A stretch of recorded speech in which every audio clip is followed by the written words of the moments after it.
Hello everyone and welcome to a brand new video on the channel. Today we are going to talk about how to buy Bitcoin.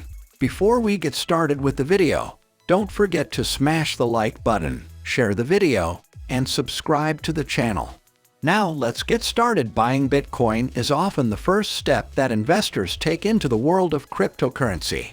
And it can be an unfamiliar landscape for someone used to traditional financial products. There are many ways to buy Bitcoin and other cryptocurrencies, from stockbrokers to dedicated exchanges and even in-app purchases in some crypto-linked applications. Before you dive in, it's worth thinking about your appetite for risk. Like all cryptocurrencies, Bitcoin is speculative and subject to much more volatility than many tried and true investments, such as stocks, bonds, and mutual funds. Legality and protection issues. Bitcoin, in general, has attracted interest from law enforcement agencies, tax authorities, and legal regulators.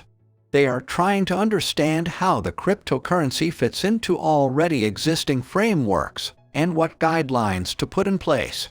Your legality in terms of your Bitcoin activities can depend on who you are, where you live, and what you do with the asset. Ways to buy Bitcoin. There are a few different ways to buy Bitcoin and other cryptocurrencies, including exchanges and traditional brokers. Buy Bitcoin with a credit card. You can buy Bitcoin using a credit card on several crypto exchanges, but there are exchange fees involved. Transaction fees are how cryptocurrency exchanges make money, but using a credit card could cost you considerably more. If you choose to buy BTC with a credit card, you may be charged broker fees.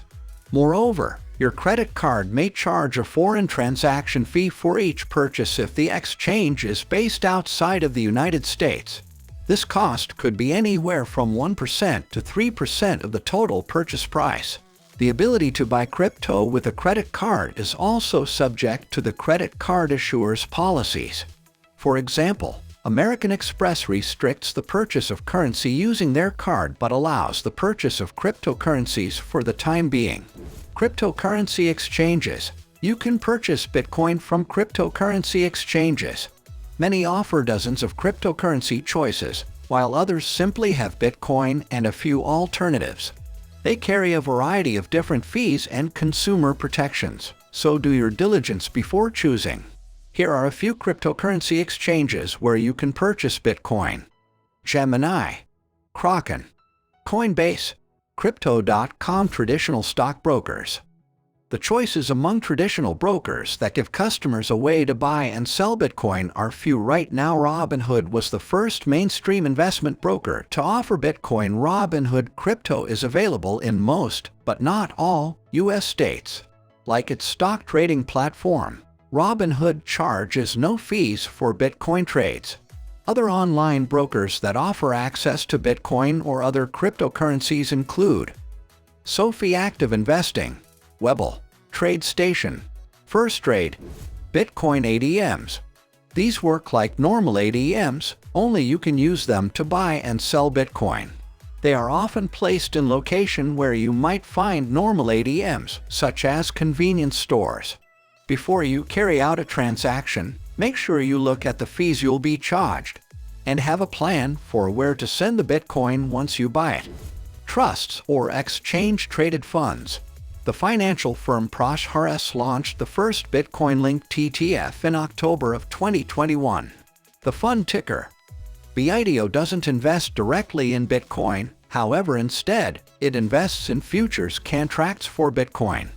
The digital currency assets manager Grayscale Investments also offers Bitcoin Trust funds. Grayscale Bitcoin Trust GBTC and Grayscale Ethereum Classic Trust ETCG are publicly traded, which means you can buy them through many discount brokers. There are fees, and GBTC sometimes trades at a premium. That means GBTC shares often cost more than Bitcoin, even though Bitcoin is its only holding. Some investors are willing to pay extra to buy Bitcoin through a traditional exchange, without needing to worry about wallets and storage. Peer-to-peer money transfer apps. Cash transfer services like PayPal, Venmo, or Cash App allow their users to purchase Bitcoin using the app. You can purchase, store, and sell Bitcoin directly on the application.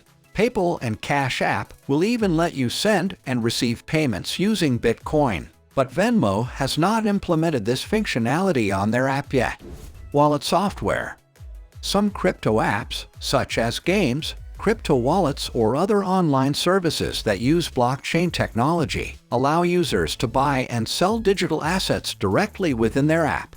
If you're using cash in one of these apps, you may wind up using a third-party service such as MoonPay to fill your order. Such services can cost a bit more than regular exchanges, but offer some advantages in the form of quick, relatively painless transactions. How to pay for Bitcoin. After linking your Bitcoin wallet to the Bitcoin exchange of your choice, the last step is the easiest: deciding how much Bitcoin you want to buy. While a single Bitcoin costs thousands of dollars, the cryptocurrency trading symbol BTC or XBT can be bought and sold as fractional shares, so your initial investment could be as low as, say, $25. How to store Bitcoin. If you're purchasing Bitcoin, you'll need a place to keep it. Bitcoin can be stored in two kinds of digital wallets: a hot wallet or a cold wallet. With a hot wallet, transactions generally are faster, while a cold wallet often incorporates extra security steps that help to keep your assets safe but also make transactions take longer. Hot wallet. With a hot wallet, Bitcoin is stored by a trusted exchange or provider in the cloud and accessed through an app or computer browser on the internet. Any trading exchange you join will offer a free Bitcoin hot wallet where your purchases will automatically be stored. But many users prefer to transfer and store their Bitcoin with a third-party hot wallet provider, also typically free to download and use. Generally still do not provide enough insurance and security to be used to store money like a bank. What to do with Bitcoin? Bitcoin can function either as an investment or a medium of exchange. So, you can either spend it, trade it, or hold it. If you're spending Bitcoin, there are a handful of retailers and digital services that allow you to use crypto as payment. If you're investing, it's good to think about what kind of investor you want to be. So, this was our today's video. I hope you all like this video. Don't forget to hit the like button and subscribe my channel. And also share it with your friends and family. We will be back soon with a new video. Till then, keep supporting and take care.